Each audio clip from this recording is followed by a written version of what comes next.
Bismillahirrahmanirrahim. Assalamualaikum warahmatullahi wabarakatuh. Selamat pagi, salam sejahtera untuk kita semua. Saya Agen Satria Pertama, mahasiswa jurusan Ilmu Kelautan, Fakultas Perikanan dan Ilmu Kelautan, Universitas Haloleo, dengan stambuk I1 C1 19901. Di sini saya akan menjelaskan mengenai sistem operasi Android. Namun sebelum kita masuk ke pembahasan utama, saya akan menjelaskan terlebih dahulu anggota kelompok saya. Jadi saya berasal dari kelompok 1 dengan anggota yang pertama Leo Waldin, kedua Diva Safa Indra, dan yang ketiga Agen Satria Pratama, dan yang keempat Erna Ayu Purwasi. Oke. Sekarang kita masuk ke rumusan masalah. Jadi rumusan masalah di sini yang pertama adalah yang kita bahas yang dimaksud dengan Android, yang kedua tentang sejarah perkembangan sistem Android, yang ketiga fitur dan versi Android, yang keempat produsen smartphone yang telah menggunakan Android, yang kelima kekurangan dan kelebihan sistem operasi Android, dan yang keenam perkembangan sistem operasi Android di Indonesia. Oke. Apa itu Android? Nah, jadi Android adalah sistem operasi yang dirancang oleh Google dengan basis kernel Linux dan untuk mendukung kinerja perangkat elektronik layar sentuh seperti tablet atau smartphone. Jadi Android digunakan dengan sentuhan, gesekan ataupun ketukan pada layar gadget Anda. Android bersifat open source atau bebas digunakan, dimodifikasi, diperbaiki, dan didistribusikan oleh para pembuat ataupun pengembang perangkat lunak. Dengan sifat open source, perusahaan teknologi bebas menggunakan OS ini di perangkatnya tanpa lisensi alias gratis. Nah, sekarang kita membahas mengenai sejarah perkembangan operasi sistem Android. Di awal pembuatannya, Android ditargetkan bagi pengguna perangkat kamera digital. Akan tetapi, para pencipta Android yaitu Andy Rubin, Chris White, dan Nick Serge berpendapat bahwa pasar untuk kamera digital terlalu besar. Maka dari itu, sistem operasi ini kemudian dialihkan penggunaannya pada pasar pintar. Pada tahun 2004, Android mulai dipasarkan dan berhadapan dengan saingan smartphone berbasis sistem operasi Symbian dan Windows Mobile. Di awal pemasarannya ini, Andy Rubin dan partnernya sulit mendapatkan investor. Hingga akhirnya, Android berhasil mendapatkan suntikan dana sebesar $10.000 Amerika dari Stephen Berman, seorang yang kala itu ingin membantu Andy Rubin. Di bulan Juli 2005, Google mengakuisisi Android Inc. dengan uang sebesar $50 juta. Versi Android dan fitur-fiturnya. Oke. Yang pertama yaitu Astro 1.0. Versi ini pertama kali dirilis pada tanggal 23 September 2008. Versi Astro 1.0 pertama kali digunakan oleh smartphone HTC Dream. Fitur dan perbaikan, download dan update di Android, market, web browser, support kamera, sinkronisasi antara Gmail, kontak, dan Google Agenda, dan Google Maps. Oke. Yang kedua yaitu Blender 1.1. Dirilis pada tanggal 9 Februari 2009. Lagi-lagi versi dari OS ini mengalami masalah penamaan yang serupa dengan versi sebelumnya. Awalnya, versi ini diberi nama Blender dan dirilis untuk perangkat T-Mobile G1. Fitur dan perbaikan show and hide, numeric keyboard pada aplikasi telepon, kemampuan untuk menyimpan MMS attachment. Yang ketiga, Cupcake 1.5. Dirilis pada tanggal 30 April 2009. Dimulai dari versi ini, penamaan menggunakan nama makanan, pencuci mulut. Karena merupakan versi ketiga, maka penamaannya dimulai dengan huruf C atau Cupcake menjadi nama resminya. Fitur dan perbaikan, support Bluetooth, A2DP, AX RCP, soft keyboard dengan prediksi text record watch videos. Yang keempat yaitu download 1.6. Versi yang dirilis pada tanggal 15 September 2009 memiliki peningkatan pada fitur pencarian dan UI yang lebih user friendly. Danet 1.6 sudah mendukung teknologi CDMA FDO 802.1 kali VPN fitur dengan perbaikan gestur framework turn by turn navigation. Seperti yang kita lihat di gambar, inilah sistem Danet 1.6. Oke, yang kelima, Claire 2.0 sampai 2.1. Contohnya seperti bisa dilihat di layar. Eclair 2.0 sampai 2.1 dirilis pada tanggal 3 Desember 2009 dan untuk pertama kalinya membawa fitur baru yaitu Google Maps yang dapat membantu pengguna dalam bepergian. Fitur dan perbaikan HTML, Digital Zoom, support Microsoft Exchange, Bluetooth 2.1, Live Wallpaper, update UI. Dan yang keenam, Royal 2.2. Royal atau disingkat dengan Frozen Yogurt merupakan versi Android yang dirilis pada tanggal 20 Mei 2010. Perubahan umumnya antara lain adalah adanya dukungan Adobe Flash 10.1, kecepatan kinerja interface integrasi F8, JavaScript Engine, pemasangan aplikasi dalam SD card, kemampuan Wi-Fi, hotspot portable, dan kemampuan auto update dalam aplikasi Android Market. Fitur dan perbaikan, peningkatan speed, implementasi GIT, USB tethering, aplikasi instalasi untuk perluasan memori, support file upload pada the browser. Yang ke-7, Gingerbread 2.3. Versi ini dirilis pada 6 Desember 2010 dengan terdapat perubahan dalam peningkatan kemampuan gaming, peningkatan fungsi copy paste, user interface, dukungan format video FP8 dan WebIM, hingga dukungan jumlah kamera lebih dari 1, fitur dan perbaikan, update UI, peningkatan keyboard ease of us, peningkatan copy paste, peningkatan power management, fitur social networking, support NFC, never field communication, support native VoIP, SVIP, support video call. Seperti yang bisa kita lihat di gambar ya.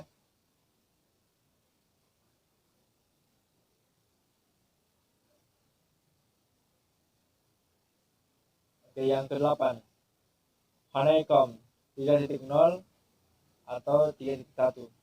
Versi yang diluncurkan pada tanggal 22 Februari 2011 ini merupakan OS yang didesain khusus untuk pengoptimalan penggunaan pada tabel PC. Versi Honeycomb ini juga mendukung multiprosesor dan akselerasi hardware untuk grafis. Fitur dan perbaikan support multi-core, support tablet lebih baik, update 3D, UI layar utama home screen yang bisa diatur, melihat aplikasi yang barusan dibuka, menyempurnakan layout, keyword, transport protokol untuk media picture, video chat, Google Tag, Google ebook, private browsing, system wide, clipboard, HTTP live streaming. Yang ke-9, Ice Cream Sandwich 4.0. Ice Cream Sandwich 4.0 diluncurkan tanggal 19 Oktober 2011 dan membawa fitur Honeycomb untuk smartphone dengan membawa fitur baru seperti membuka kunci dengan pengenalan wajah, perangkat tambahan fotografi, hingga berbagai informasi menggunakan NFC, fitur dan perbaikan.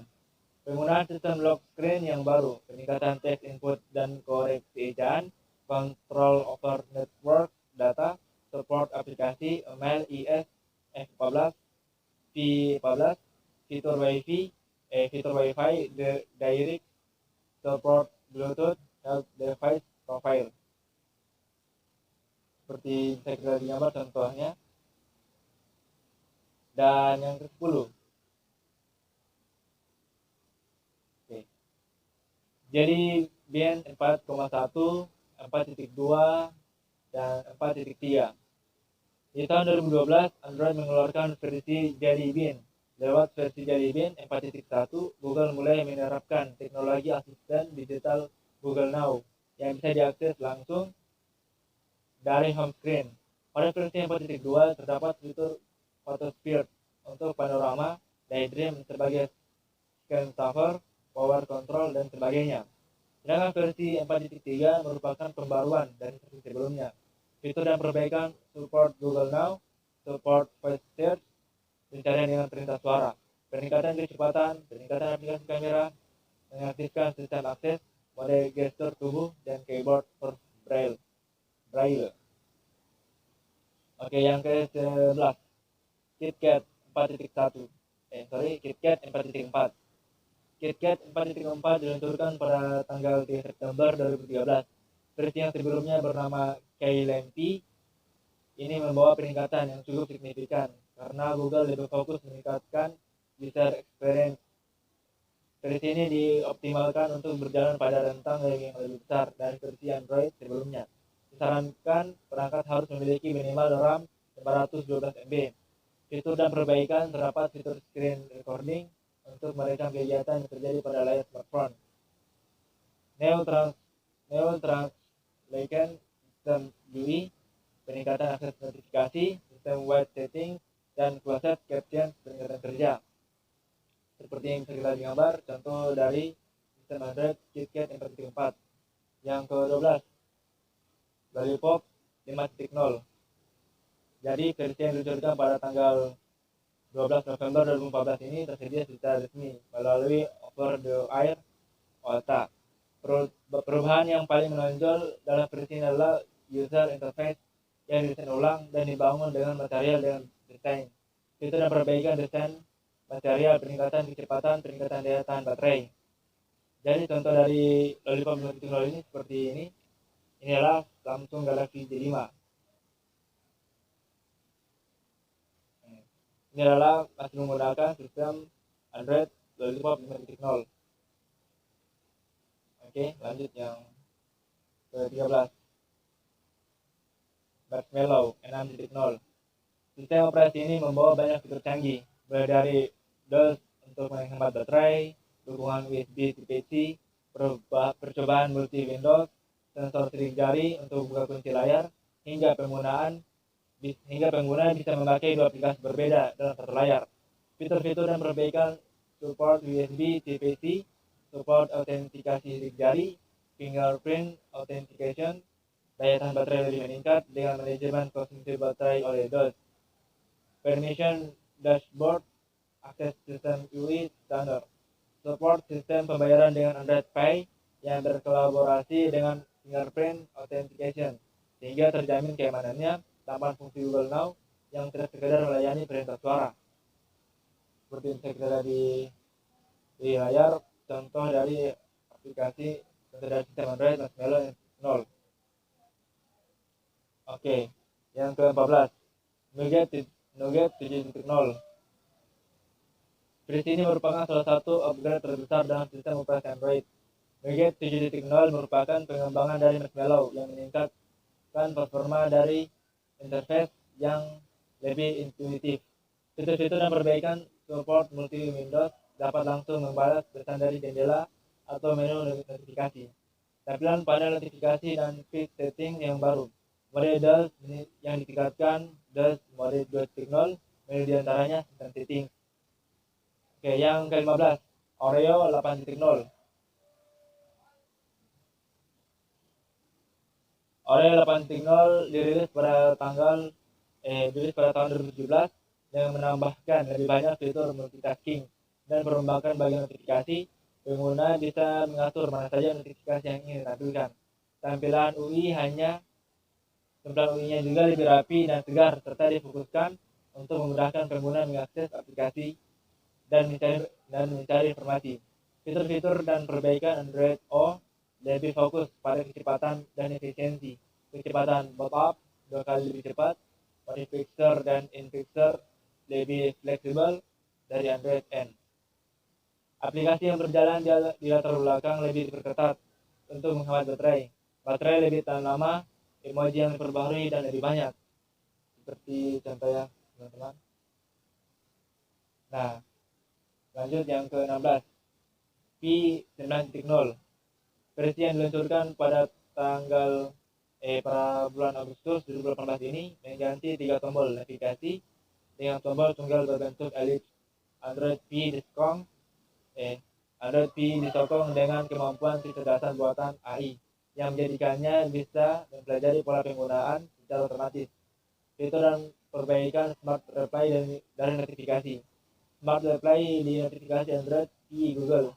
Google menerapkan tampilan serba membulat di antara muka grafis Android P, termasuk di bagian Quick Settings dan tray notifikasi, mode gelap, simulasi poni, editing, screenshot, digital wellbeing, lockdown, navigasi berbasis gestur, kunci rotasi.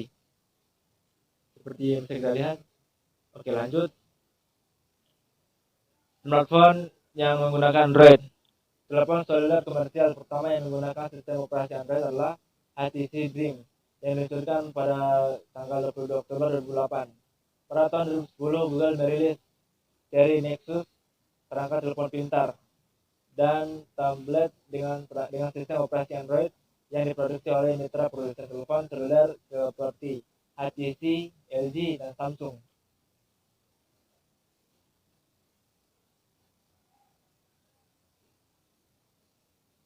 HTC bekerjasama dengan Google dalam merilis produk telepon pintar Nexus pertama, yakni Nexus One. Pada tanggal 15 Oktober Pada tanggal 15 Oktober 2014, Google mengumumkan Nexus 6 dan Nexus 9 yang diproduksi oleh Motorola.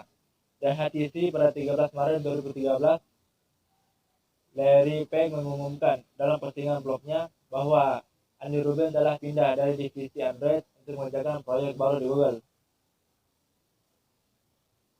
Dan kelebihan dan kekurangan dari sistem operasi Android.